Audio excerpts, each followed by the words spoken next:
पाहि प्रभो इष्टप्रदानेन कष्टप्रहाणेन शिष्टस्तुतः श्रीपदाम्भोजभो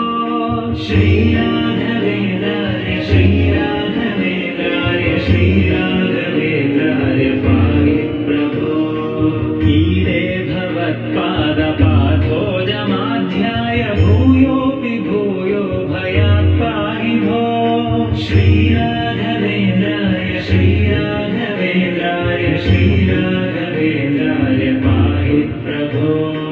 उग्रं पिशाचादिकं द्रावयित्वाशु सौख्यं जनानां करोषीश भो श्रीराघवेन्द्राय